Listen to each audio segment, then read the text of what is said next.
everybody, and welcome to a very special episode of Eat My Globe, a podcast about things you didn't know about food. And today's going to be a real first for us. We shall be having a conversation about an exhibition. This exhibit is one that my wife and I were able to visit very recently. It's called Dining with the Sultan, the Fine Art of Feasting. And it is showing at the Los Angeles County Museum of Art, or what we affectionately call LACMA, until the 4th of August 2024. Its curator, Linda Komaroff, curator and department head of art at the Middle East of the Los Angeles County Museum of Art. Sybil and I found the Dining with Sultan exhibit both fascinating and informative, so much so that I had to invite Linda onto my show to talk about both the act of putting on an exhibit together and, of course, the exhibit itself. Linda has been with LACMA since 1995, where she has doubled the size of the Islamic art collection. She has curated many other exhibits, including the award-winning The Legacy of Genghis Khan, Courtly Art and Culture in Western Asia, and Gifts of the Sultan, the Art of Giving at the Islamic Courts. She is also a Fulbright Fellow, an author, and has taught at NYU and UCLA, amongst others. So, ladies and gentlemen, please allow me to introduce to you Linda Komaroff. Hello.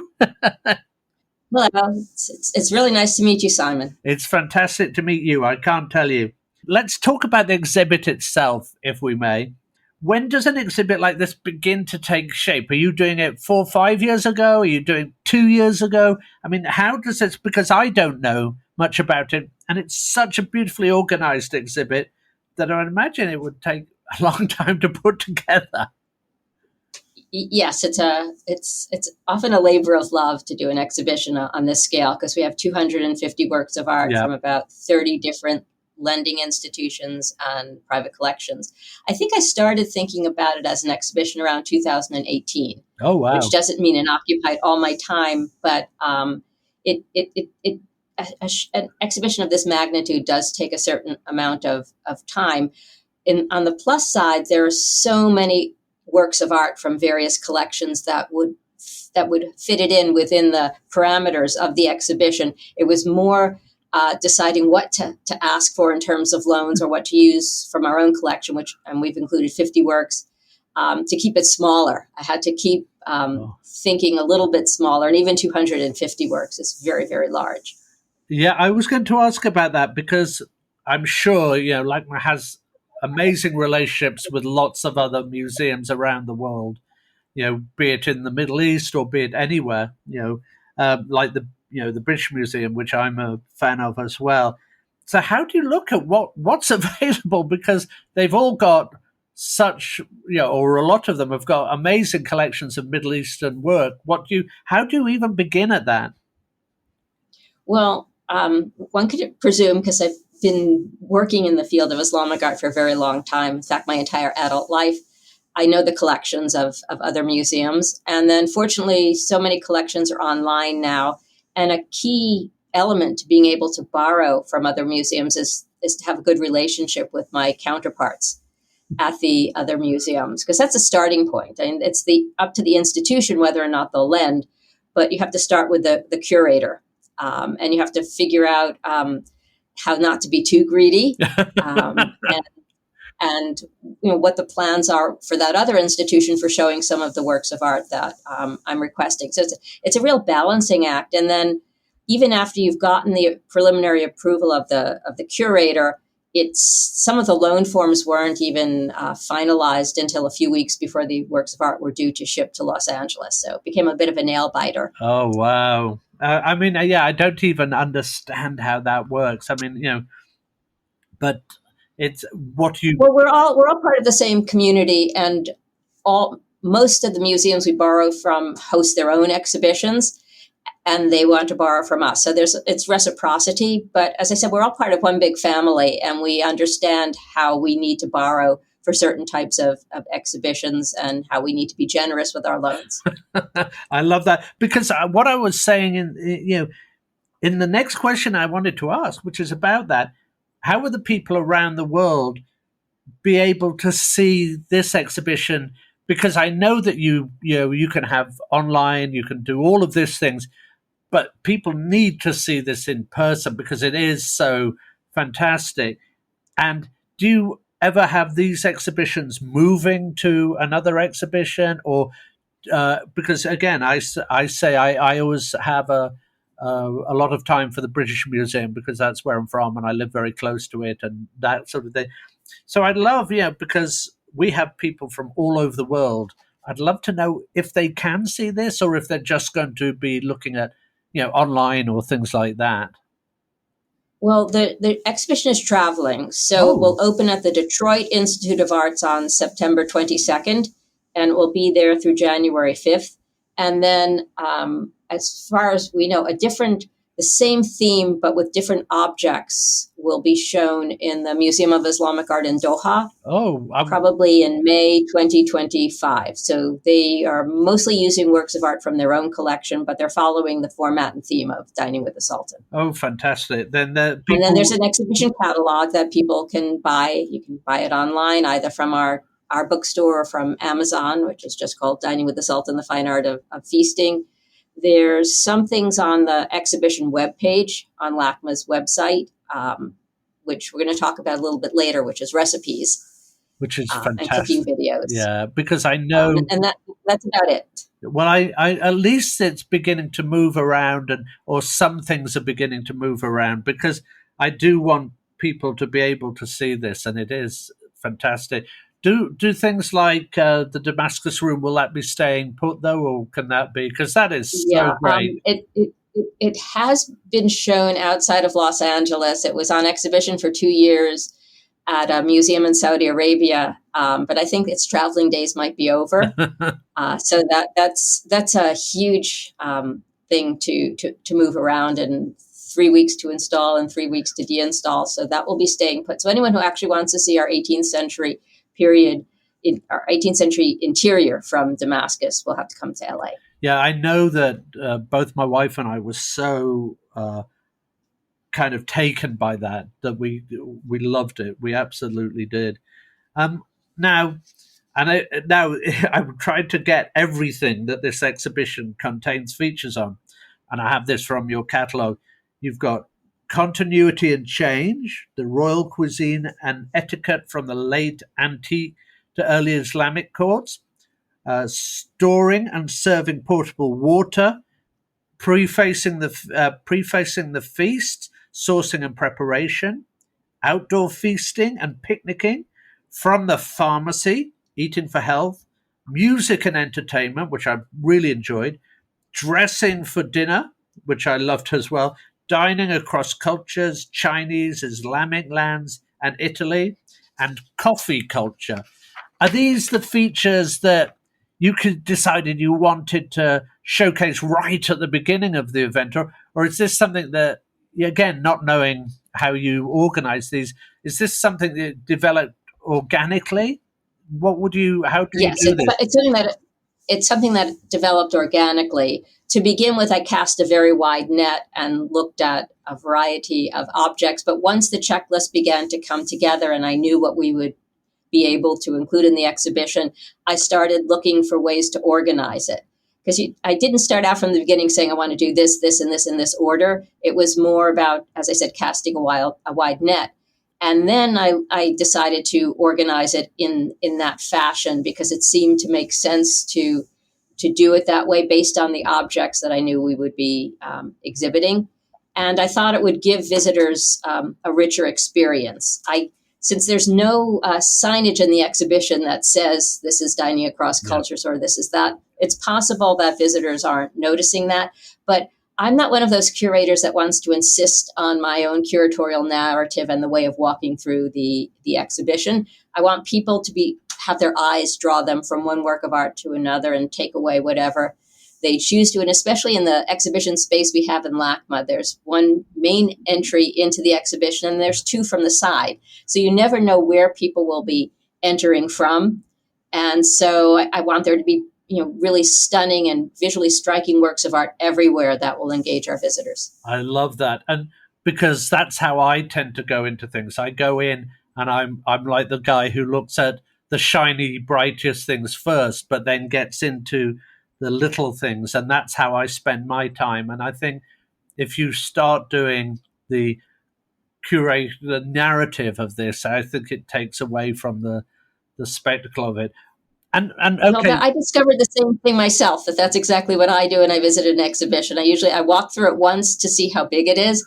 I walk through it again to see what's really interesting to me, and then I walk through it one last time to get a sense, perhaps, of cohesiveness. But I would never want to compel visitors to see things only through my eyes. That's great. I mean, that is terrific, and that's exactly how I think of it.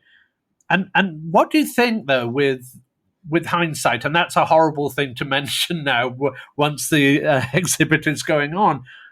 But is there anything you thought, well, this would be great now if I'd put this in here? Or are you very happy when the exhibit comes out?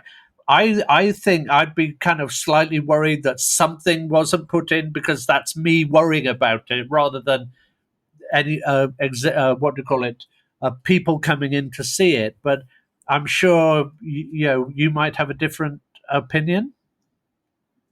I don't. I'm happy with it the way it is. If I did it again, I don't know that I would do it very much differently than the way I've done it. It's when you're working on something for a long time and has a lot of moving parts. Sometimes you're just glad that it comes together, and it makes visual sense. For me, the most exciting part of the exhibition was how we installed our Damascus room. Yeah. Because it's exactly the way I wanted it. I didn't want visitors to see it as a time capsule. I didn't want it to be viewed as a typical period room where you take out a fourth wall, put in glass or plexi, and you feel you're looking at the past, because it existed in its original home for over 200 years. And so it changed over time. And I wanted it to become part of Los Angeles. So the way it's installed now, you can look out one of the windows from the room and see 6th Street. In Los Angeles, with its palm trees and passing cars, and so it's become part of 21st century Los Angeles as well. Which I absolutely wouldn't change. Tell me about the house in which it existed first, or when it first came over. Well, for what?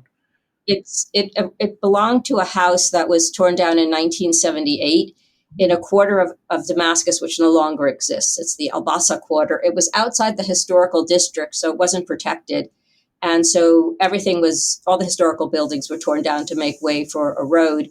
The room itself and probably the fountain from the same house were purchased by a Lebanese dealer who took it to Beirut in 1978, stayed in Beirut until around 2010. It survived the Lebanese Civil War, wow. So it's a lucky room. And it went to London around 2010 or 11, and that's where I first saw it. The art market for Islamic art is really in London, so I saw it. It had dismantled and not very, in kind of a dirty state because it hadn't been cleaned yet. And so we brought it to Los Angeles in the summer of 2012 and began studying it. And I began thinking about funding for it because it was both as an acquisition and then, of course, the conservation would be costly. And then we officially acquired it in 2014. Well, I do recommend to everybody, both those in LA and those can get by to LA quick, they should go and see this, because even if you didn't want to see everything else, and you absolutely should see everything else, but if you go and see the Damascus room, it's really extraordinary. So when you do go, make sure you see that first, because it's really special. It really is. Thank you. It's probably one of the things I'm proudest of during my time here, and I was glad that it could premiere in Los Angeles as part of the exhibition, because it gives visitors an idea of what the physical space might have been like for dining. Yes, it was. It is magnificent. So anybody listening, and we have a lot of people who just want to listen to this, and that's it. And we've done 100 episodes now of whatever we've been doing, history of fish and chips or history of everything else we do. But this is an exhibit, and we really want people to go and see it. So make sure you go. Now, you did tell me just before we started that you're going to have a dinner. Is that right? You're going to have a dinner, Yes. to which actually we're going to be in the Stans, I think, at this time. We're going to visit Uzbekistan and all those other things to talk about the Silk Road and all of those, which is close to this. So we're not going to be here. But tell us about this this dinner that you've got going, because that's something. So we'll be hosting a kind of medieval banquet at LACMA's restaurant Ray's on the evening of Wednesday, June 12th. All the recipes are all the dishes are from historical recipes, which will in some cases have to be updated or changed a little bit to make sure we can have access to all of the foods. We'll have the evening will begin with cocktails or mocktails, a tour of the exhibition, and then the sit down dinner, family style, will be at 7:00. I could tell you the tentative menu will be we'll have vegetarian dishes and fish and meat dishes. The earliest recipes that we'll have will be from 9th century Baghdad, Wow. from medieval Cairo, North Africa, and elsewhere, and appropriate fruit flavored juices, water that are fruit flavored. The dessert is probably going to be an Andalusian quince pudding. Well, I spend a lot of time in. And then Daniel Newman, who's translated numerous cookbooks from Arabic into English, will be coming from the UK, and he will explain all of the dishes as people begin to eat them. Wow! So and who can be invited to this dinner? Well, anyone who's interested. Obviously, it's not free, but you could write to the email address for my department is AME, as in Art of the Middle East, at LACMA.org. And if anyone is interested, just email us, and we can give you further details like costs and the actual menu. If you're interested, Fantastic. We have room. It's limited seating. I'm sure. Right now we think we can accommodate maybe 40 people on the interior of the restaurant. If we get a similar number, more than that, we might be able to have outdoor dining as well, since it's in June. Fantastic. That's great. I wish we were going to be here, but I'm sorry, but you're going to fun places. We are going to fun places. I'm really excited by it. It's our first time in the Stans, so it's going to be fantastic for us. You do say, and I'm going to quote from you here, so I hope I got this right, but for many, if not most of us, our earliest encounter with another culture is not its art, literature, or history, but rather its cuisine, end quote. Now, this is something I most definitely agree with, absolutely. And that's why I do, quite frankly, why I do this food history podcast, because it's me trying to find out stuff and then I share it with other people, and that's what I do. But tell us how that impacted most people who visited. Because I say this because people don't know, I think, just how impactful the Islamic world was. And we're going to talk about coffee later on. But distillation, alchemy, all of these things, and sciences like maths, algebra, and astronomy, things like. So I don't think maybe people are as aware of what the Islamic world did. So can you please just tell us a little bit about that? Okay, well, one of the reasons I emphasized learning about another culture through food is because people have an existing curiosity about food. And this way, that curiosity could ease them into learning about an art and a culture that they very often in America know less about.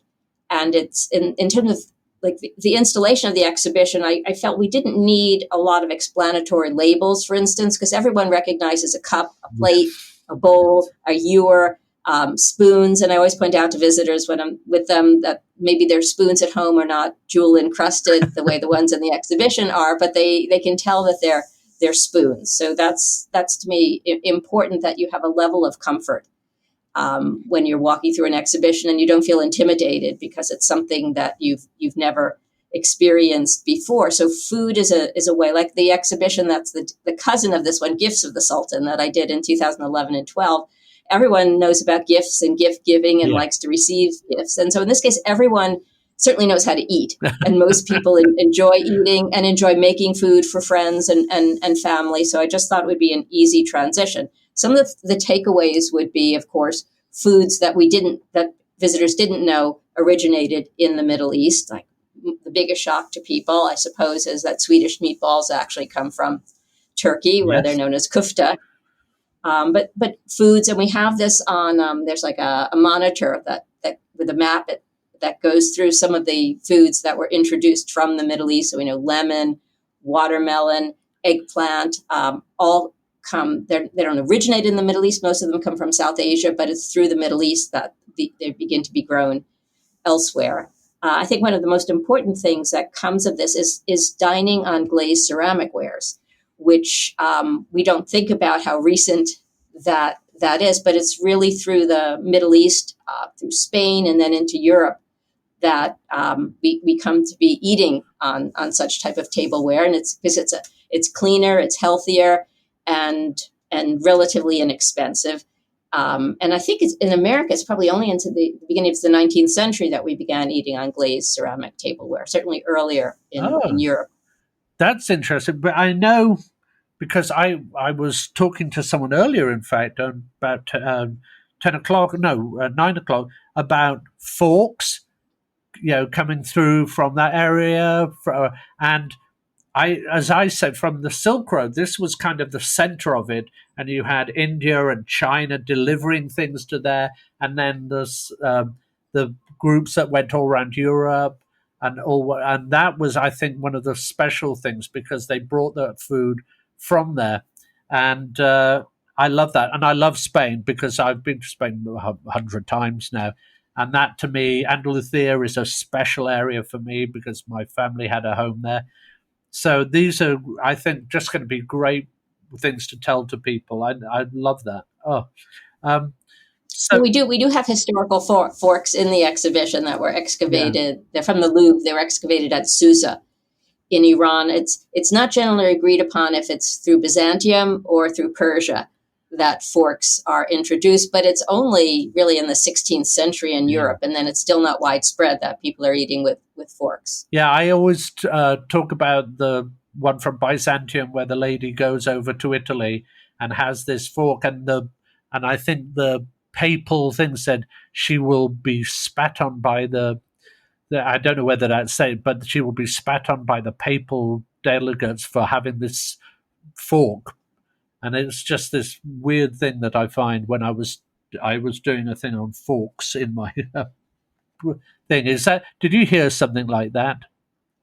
Did you? No, I do know that in Renaissance Italy, people had traveled with their own silverware when they were invited to a dinner, and they had special boxes for that. And then we have in the exhibition from the early 12th century a folding fork and spoon, which presumably someone brought to dinners with them. Although up until fairly recently, since so much of the food, the dishes from the Middle East are finger foods, people continue to eat with the three fingers of their right hand or to use bread to sort of either as a spoon, as a fork, or a knife to pick up food, coming from an Indian I would say background.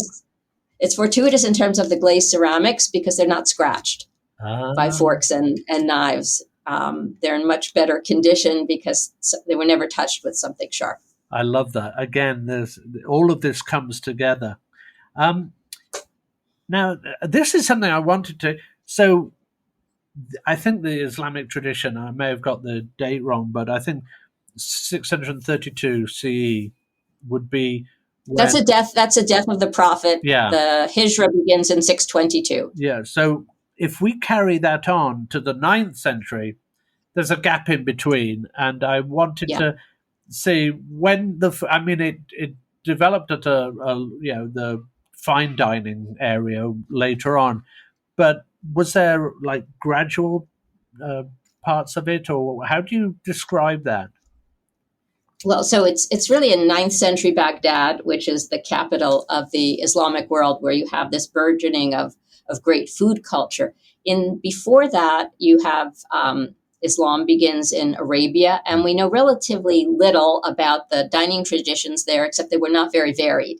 They had a favorite dish was boiled meat, camel meat most likely, boiled in salt water with bits of bread in it. They had dates, they had cheese, and there's an interesting account about the related to the Islamic conquest of Egypt in 639, that the general whose name is Amr ibn al-As, once he settled in what will become the future Cairo, he decides to host a dinner for the nobility, the local nobility who are Coptic, and he serves a traditional Arabian dish because he's from Mecca.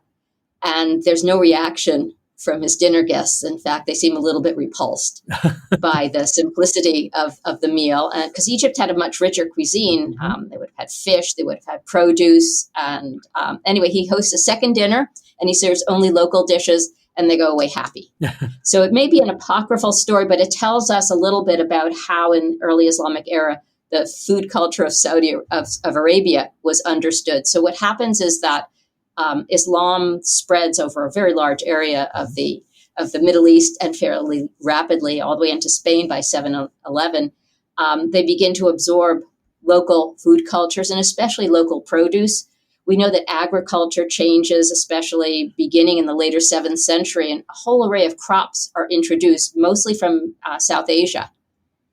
And so you have new crops being introduced, and you have new recipes that the Arabs are learning about. So by the time you have the capital in Baghdad, and by around the 9th century, you have all of these things coming together. And perhaps one of the biggest influences is Persian cuisine, because although we think of Iran and Iraq today as separate countries, Iraq was for a long time part of the Persian Empire. Yeah. So you have recipes and ideas about food and feasting coming out of the former Persian courts. So all of these things come together, and you have a gourmet culture developing at the court in Baghdad in the 9th century. You have cooking contests at the court. You have dishes that are named after caliphs or brothers of caliphs or their wives. You have feasts in which poets will come and will write poetry or compose poetry on the spot about the food that they're eating. So it was kind of a food obsessive culture. I love that. In a way. And this, of course, is important in terms of the history of art, because it gives an impetus for creating new types of tableware as well. Oh, wow. Yeah, I hadn't thought of that. I mean, originally my father is from India, and a lot of the North Indian dishes come from Persia. So we had korma, which was one of the favorites, which is just, it's stunning. And it alters a little bit when it's in India, but it's still the same kind of dish. So almonds and cream and all of those dishes. So again, when I think of that, I think of the Indian dishes that I love to cook. And and even now, these dishes are still very much of the northern part of India. They're very much the same. And in fact, some of them have probably stayed the same while the Persian or those areas have kind of moved on. So I think that's very, very interesting. And what spurred that gourmet tradition in the 19th century? You're saying it's because they come from different areas of the Well, you have a lot of different peoples coming together, a lot of different food traditions. You have new crops, and you have these existing food traditions, like in the Persian Empire or in Coptic Egypt. And so, as you have a new religion and an Arab minority at first that are ruling the lands, and so they're being confronted by a much richer food tradition than what they had in Arabia. And so within a generation, they've already forgotten the more austere diet of Arabia, and they're deeply invested in the local food traditions. And as I said, you have new crops being grown. What are oranges, lemons. What are those new dishes, new crops? Because I wouldn't know necessarily all the ones that came in from Southeast Asia or There's a whole book on it, so I can't name all of them. The ones that come to mind, eggplant, for instance, right? Yeah, is not indigenous, and neither are the citrus fruits, neither are watermelon. Just a whole array of new crops. You have a change in the way lands are farmed. You have more crop rotations, so you have more produce. You have food traveling throughout this vast empire. Also, the distances seem huge, but you could have apricots coming from one place, apples from another, and they would all be focusing on where the great courts are. Yeah. So in Baghdad, for instance, you could probably get foods from everywhere. I guess that's what we start to think of now with London or LA, and because we're now getting the produce in from every place in the world. Let's talk about the 3 kind of installations you've got going on in here, because they are really special. One of the things I really enjoyed was the kind of the virtual meal experience that you had there. For our listeners, this exhibit included a kind of a low round table decorated with a flower pattern tablecloth. Around the low table are seat cushions where diners, or in this case museum visitors, could sit. The table has a menu that included 6 dishes, so we're going to ask you about those in a moment. Some flatbread and all of these. Now, these 6 dishes were based on historical recipes, I believe, updated and prepared. And I can't get this right, although I do have a book by her, Silk Road Cooking, by Najmieh Batmanglish. I can never get this right. And her second name is? Batmanglish. So could you just tell her, because I say the Silk Road Cooking is amazing. It's a great book. But how you decided to choose her, or did she choose you, or how did this go on? Because that's... Well, first explain a little bit, because we're an art museum, we can't have food or any organic materials introduced into the space. And obviously food has a big role to play in this exhibition. So we wanted to have virtual food. And when I started thinking about it, I had very high-tech ideas about how we might recreate virtual food, and ultimately went with something very low-tech. So you described the sofra, which is a cloth or any dining surface, really, that is spread close to the ground or on the ground. We had to raise it up a little bit so we could accommodate people of all abilities. So it's like a picnic blanket. That cloth, but it would be indoors a lot of times. Be on the ground. People would not sit not on it, but on cushions next to it. And this would become comparable to a dining table. Right. And the dining is a little bit different. We have those 6 dishes that change, but they're communal dishes. So you'd have maybe 2 people, sometimes more, sharing from a common dish. What you described as flatbread is actually fake. That was probably the most costly element in the whole thing, because we had to have those custom made for us, but they're very realistic looking. I chose from the different historical cookbooks that I began reading, I chose 6 different dishes that I thought would be representative of different times and places, and would combine vegetarian and meat dishes. And then we approached Najmieh. Not all, her main focus, of course, is Iranian cuisine. Yeah. That's her heritage. But approached her and said, here are the historical recipes. Could you figure out how to make them today? And so she had to do a lot of research, because a lot of the historical recipes don't have the basic things we think of. They have ingredients, but they don't necessarily have cooking times or measurements or what you could substitute or all of those other types of things. And you could ask me later on why the cookbooks don't have that. But so she then had to re-engineer all of these dishes. Now, some of them were familiar to her because they're Iranian, and some were less so. But that's what she did. So once she had done that, we filmed her making the dishes. And then so we got short videos that are in the exhibition that show her making each of the 6 dishes, which are kind of mesmerizing. I noticed visitors just stand and stare and watch them. And then we took still images from that, and that became the changing dishes at our virtual feast. and it's very low tech. They're basically monitors. We cut out the centers or bottoms of dishes. There are monitors underneath, and the dishes change every 30 seconds or so. I'm giving away all the secrets. I thought we could have holograms back in the day when I thought such things were possible, but not really. So that was the best way of introducing food for us. And let's go through, just mention some of the dishes or all of them if you want to. I've got them all written here, or if you've got them, please just tell us about them, because I think a lot of the people who listen to this are also cooks, really good cooks, and a lot of them, and they'll often go, well, how come I didn't get to tell those, what they were? So if you don't mind, that would be really fantastic. Not at all, but I'm not going. But if anyone really wants to follow the recipe, you can go to the exhibition page on LACMA's website. Scroll all the way down to the bottom, and the recipes are there, and so are the videos. That would be great. Okay, so we started with. Okay, well, I wanted to start with an eggplant dish because I think of that as such a quintessential Middle Eastern dish or ingredient, even though it doesn't originate there.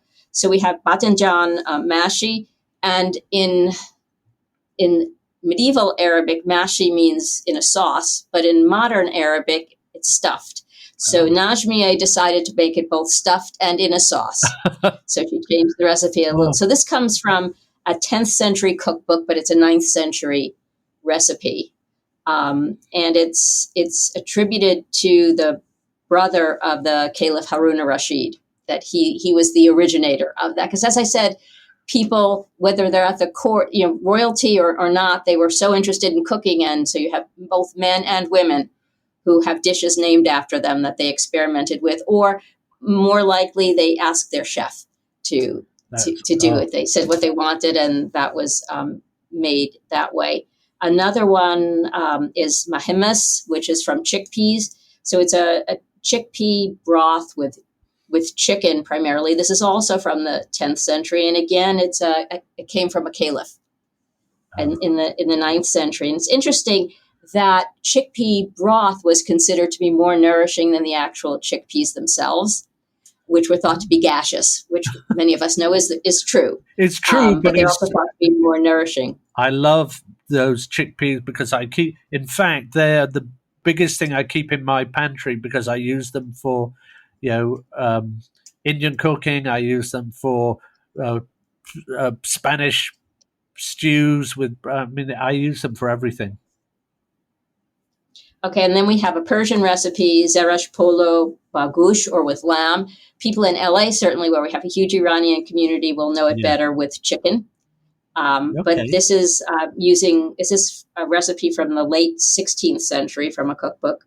The cookbook was written by a chef at the court of the Shah, so he was cooking for the Shah.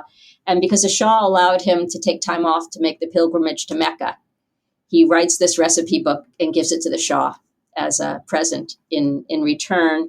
And so this is a tart dish. Some Persian dishes might be sweet, some are tart. This is made with barberries. Oh. And as I said, it's more common for people today to make it with chicken or even duck than with lamb. But our recipe is for lamb. And if you watch the video of Najmieh making it, you'll see it's when she plates it, she adds beautiful flower petals to it to make it even more beautiful. And I should mention, in the historical cookbooks, plating is very important. It's the flavor is important, the aroma is important, and the way it looks and color is especially important. So we can read about that. We have a halvaye zardak, which is it's a traditional Indian recipe. Yep. It's also still made in Afghanistan, which is kind of like a sweet carrot pudding, a very sweet one. There's a late Ottoman one, tawuk boregi. It's like a regular boreg, so a pastry, but it's stuffed. And in this case, we stuffed it with chicken. And this came from an end of the 19th century Ottoman cookbook. And then the latest recipe we have, or one of them, is khagina, a sweet omelet. This is actually a little bit earlier than the tawuk, I guess. Tavuk, I should use correct pronunciation. The last one, the sweet omelet, it's almost like a crepe. This was compiled by a chef, again, at the court of the Shah, in this case, a much later Shah in the 19th century, Nasr ad-Din Shah. And it comes from a cookbook that we didn't know that the actual manuscript had survived. It's kind of an interesting story. An Iranian scholar visiting, I think, France, maybe in the 60s or 70s, had come across the cookbook, had microfilmed it, took it back to Iran. A copy of it is in the National Library in Iran. And it's been published there, but no one seemed to know where the original cookbook was. And the cookbook was written at the command of Nasruddin Shah asked his chef, because his French doctor, a certain Toulouzan is the doctor's last name, wanted to know what the Shah was eating to make sure he had a healthy diet. Oh. So it's a unique text which says what the Shah was eating. And as I said, didn't know that it had survived. And friends of mine who are also colleagues were having dinner with another friend who is a bibliophile. And he mentioned that he knew about the exhibition. And he said, "Do you think Linda would be interested? I have this 19th century cookbook." So I eventually got in touch with him and said, "Sure." And then he sent me pictures of it, and I realized it's this unique. Oh, fantastic! And this one has at the top of it. They took it off of the microfilm version for some reason, but it has probably in the hand of the French physician that he had been given this book. So that's amazing. That was like one of those weird coincidences, I guess. So those are the different recipes that I chose, mostly because I get to do that. I picked out things that would appeal to me, but then I wanted it to kind of be a meal that could take people all around the Islamic world. So if you do have these, if you look in the catalog, they will have the recipes in there. The catalog has the historical recipes, right, which may be useful to people who want to re-engineer it. But if they want the updated version that Najmieh Batmanglish did, they could find that on our website on the exhibition page. So please make sure you do that. Let's talk about another installation, which is it's a form of storytelling, I guess, looking at a mother's bread making. And this was... I think done a beautiful hand drawing. And could you help me with the name again? Okay, that's Sadiq Al-Fraji. And it's a work that we commissioned for the exhibition. He's in our collection. I love his work. He mostly does animations, but he also paints and draws.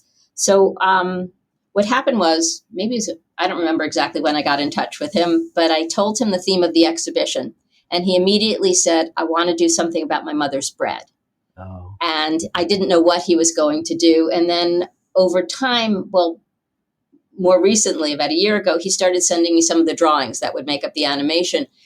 And I was really surprised because it focuses in large part on the sofre, and with round loaves of bread on it, which mirrors what we have in the gallery opposite. And that was again pure coincidence. So what he did is it's very emotional. He left Iraq when around the time when Saddam Hussein was still around, probably in the early 2000s, and he never lived there again. His parents stayed there. Many of his siblings did, but the family is now dispersed. And he talks about the bread and the scent of the bread as it's baking, and as his mother takes it out of the oven and makes the children sit quietly at the sofra waiting for it. It's the smell that sort of triggers all of these other memories for him, memories of feeling loved and safe and protected, especially the way anyone who's had a great childhood would say those are part of their childhood memories. And it's kind of bittersweet in the sense that, it might be like looking at old photograph album where so many of the people have passed away, and yet you're remembering your affection for them. So that's what this installation does. So you sit down, you watch the video, and then behind you could look at all the preparatory drawings that he did, mostly charcoal and ink. And he included a photograph of his mother as well. It's just very beautifully done. He talked a little bit about how sometimes the bread would burn his mother's hands, and how beautiful he thought her hands were, and so on. So it's a very emotional piece, but I think it's worth sitting and crying through. Yeah, I always, when I looked at that, I started thinking about how my Welsh grandmother on the other side began to bake bread while we were there and the smell of bread, I think, is something that most people in the world, or certainly those who've been lucky enough to have this bread being cooked for them, is something that everybody in the world can share. Whether they're different scents or different things, that I can still smell that bread that my grandmother was cooking, and that's very simple. I think I love that. I did. We also included the bread recipe. It's in the catalog and in the exhibition. It actually came from Sadiq's sister, who said, everyone knows it's just basic Iraqi bread, but not everyone knows that. So no, I did take a picture of what it said. Okay. Now, I know we've talked about the Damascus room, so I'm going to skip that for a bit because we've talked about it. Now, I'm going to talk about coffee, which I actually I can't drink, but I'm allergic to coffee. We actually did a whole episode on the origins of coffee, from Yemen to all of those areas. So, what you do with these visuals, I think, is very similar to what I do with, just words. But I'd love you to mention, because there's so much of the food that we eat, and you've mentioned that before. I'd love to know how coffee kind of went around the world from your point of view, because I think that may be about the same as mine. So it goes from Ethiopia to Yemen. And in 15th century Yemen, Sufis or mystics discover that you could turn it into a beverage. And that if you drink this beverage, you can stay up all night chanting and dancing. So it was very appealing to them. And then from Yemen, it goes to into the Ottoman Empire. And it's really in 16th century Istanbul and elsewhere that it becomes this popular beverage. And I would say in Ottoman Turkey, especially, and in the capital, coffee, people were as obsessive about coffee as they are in America today. They drank it as much as possible. They flavored it. They talked about it. There's poetry written about coffee. And like many Americans, they couldn't get through a day without having regular coffee breaks to do that. So we have a really beautiful painting in the exhibition, done in Istanbul most likely, but by a known French artist, of an Ottoman lady, a courtly lady, drinking her coffee, being served coffee in what was probably a Chinese porcelain cup. And then we have all kinds of coffee paraphernalia opposite that. And then something you could enjoy, since you don't have to drink it, we have a scent box that visitors can lift up that has coffee scent. And I know from some of the guards that visitors have said, what brand of coffee is that? It smells really good. And it's no brand of coffee. It's 100% chemical recreation of coffee scent, because we couldn't have actual coffee in the exhibition.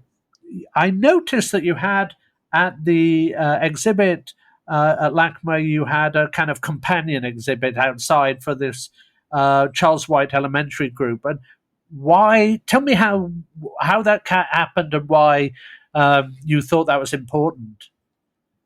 Well, we have a partnership with them, so we do exhibitions there quite frequently. This seemed to make sense. It's a elementary school that has an exhibition space, and so we internally we kept referring to that exhibition as a children's table.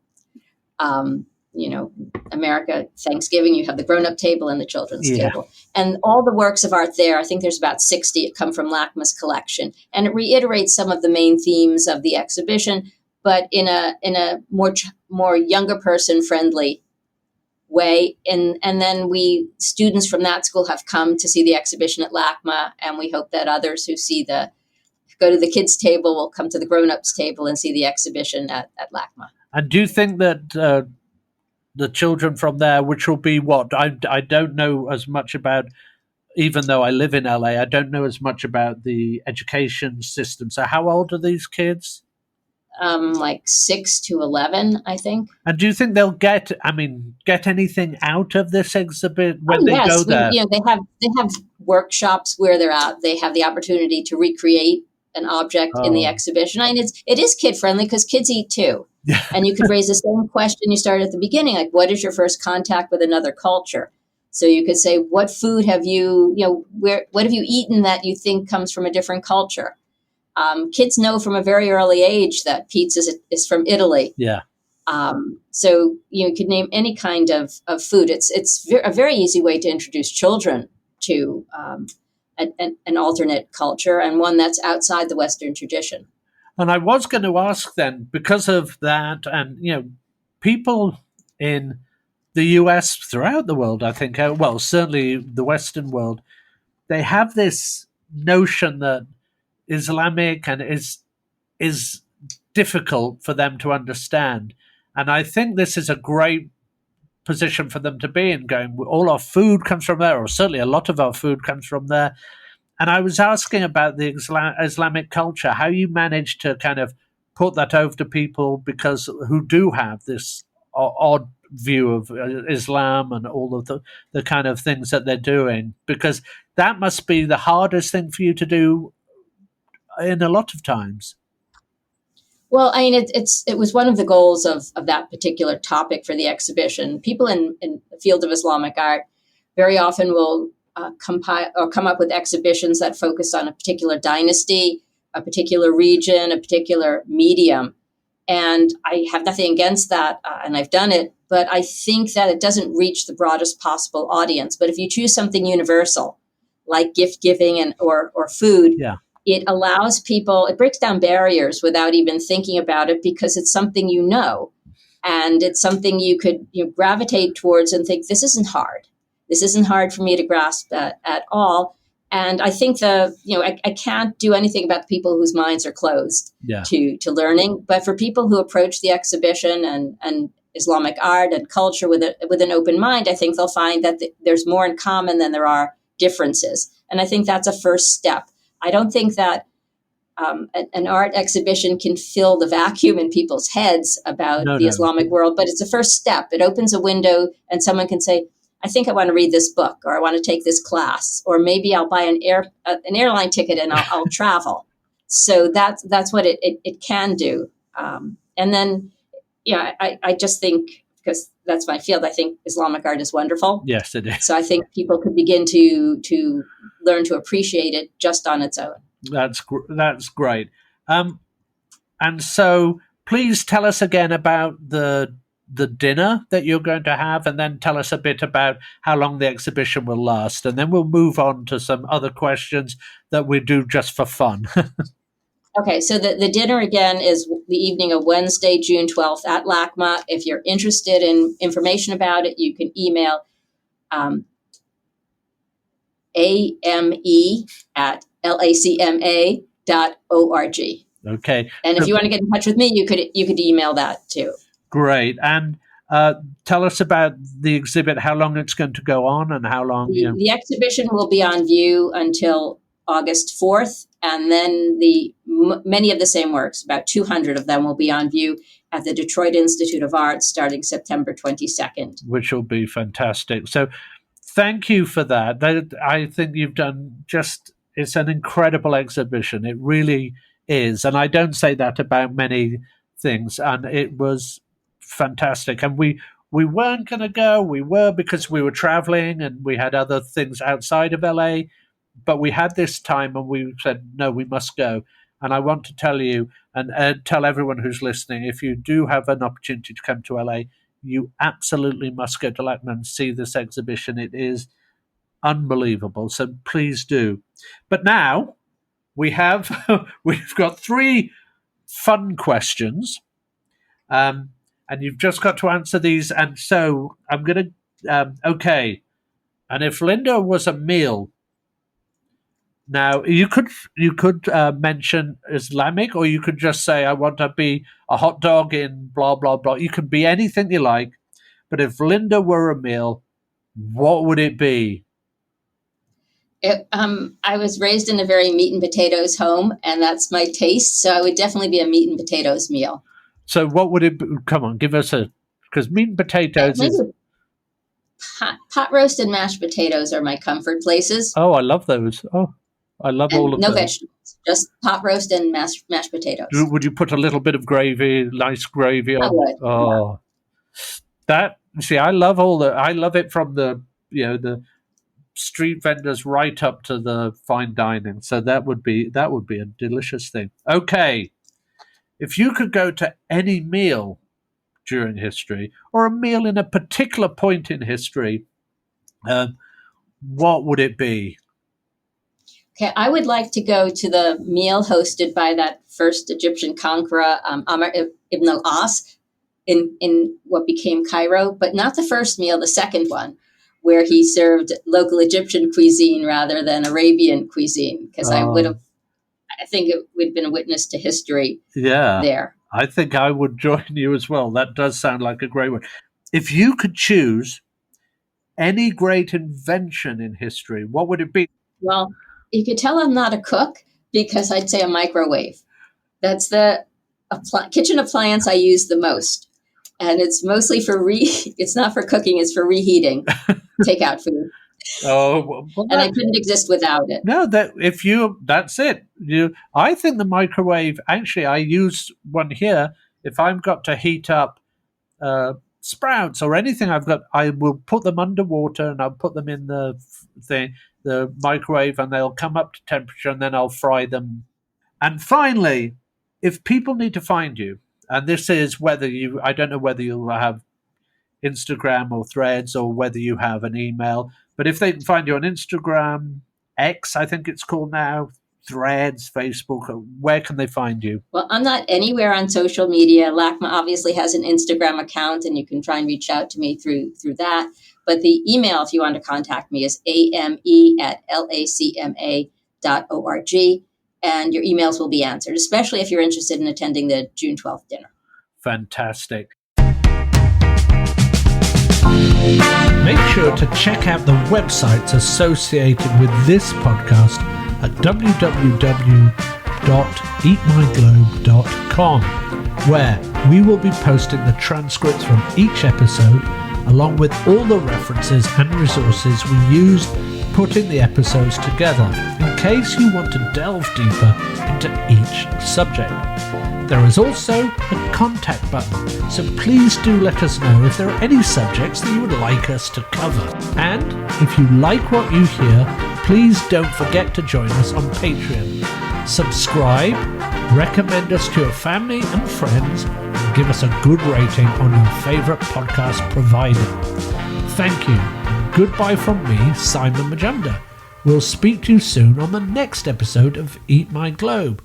Things you didn't know about food. The Eat My Globe podcast is a production of It's Not Much, But It's Ours and Producer Girl Productions. We would also like to thank Sybil Villanueva for all of her help, both with the editing of the transcripts and essential help with the research.